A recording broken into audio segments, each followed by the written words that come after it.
So I want you to think about the last time you failed miserably. I want you to think about the last time you had the worst setback. I want you to think about the last time something didn't go your way. How did you respond to that? What did you do right afterwards? We learn a lot when that takes place. I once heard a mentor of mine that told me, you'll learn a lot about a human being or yourself when you have a major setback in your life, right? Because the reality part of it is what I'm about to tell you about small thinkers is the basis of it, before I give you the answer, the basis of it is small thinkers have one enemy. It isn't their competition, it isn't their parents, it isn't their girlfriend, it isn't their spouse, it isn't their best friend, it isn't their staff, it isn't their customers, it isn't the market. They have one enemy, and it's their mindset and the way they think. That is the biggest problem with small thinkers. So what is the one thing small thinkers are experts at doing? Here's what it is. They are experts. They're incredibly good at justifying every single situation, why it happened to them. Now, don't get me wrong, I know this from experience. So I'm not telling you this as if I'm talking at you. I did this for the majority part of my life. Hey, Pat, the reason you're not going to win is because you come from a divorced family. You are this. You don't have a degree. Constantly justify. Well, because of this. Well, because of this. Not effective. It doesn't work, right? So I sat there and I said, I was mentoring a couple of entrepreneurs, and I was sitting down with them. I said, can I ask you a question? I was studying this, one of the guys' trends who's got the potential to make multi-seven figures, but I noticed a certain trend, and I pulled him aside, and I said, can I ask you a question? It was a private. I said, can I ask you? I said, yes. I said, can I ask why you justify every single setback? Why do you do that? Why do you sell to everybody? Because you can do that every single time. Why is it that you explain to everybody that what happened wasn't your fault, and it's because of this, and it's because of that, and it's because of that? Why do you do that? And I had this conversation because 16 years ago, somebody had a very similar conversation like this with me. And let me tell you, it was the most annoying conversation I ever had, because we hate to know that something that happened was our fault. We hate it. When a relationship breakup happens, it's never our fault. It's always her fault.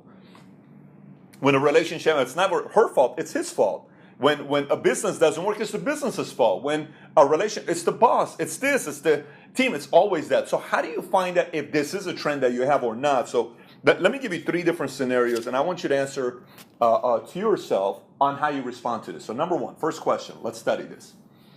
How do you respond to setbacks? What is your immediate reaction to setbacks? So think about the last 2, 3 setbacks. What did you do? Truly be honest with yourself. Did you blame anybody?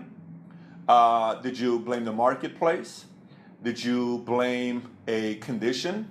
Did you blame anything? Was there anything? Or did you say, here's what happened, I don't control this, I take responsibility on this, I can work on this, this is what I'm going to improve? Is that what you did?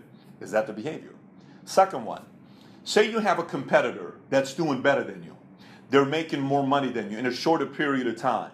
Let's just say this person is marketing better, or they're getting into new markets and you're not. What is your reaction to that, and how do you explain that to your peers?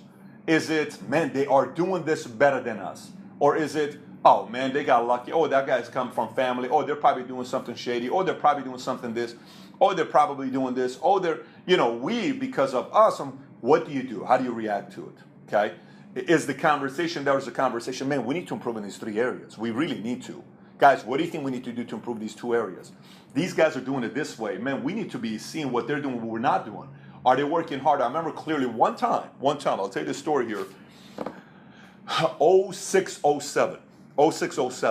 I was going against this other agent, and he had been there shorter period of time than I had. And he grew 10 times faster than me in a 2-year period. And he just came and surpassed me during that period. I'll never forget this. We're at a convention, and the executives made me at this time give the trophy to the other guy. I'll never forget this. I gave the trophy to the guy because he won MVP and I didn't. And they wanted, for whatever reason, maybe I was going to be humiliated or something like that. And I will remember that 35-second scene in my life forever. Because let me tell you what was crazy and what I told myself when I got off the stage. Here's what I told myself. Strangest thing. I got off the stage and I say, wow, Pat, I'm proud of you. You grew.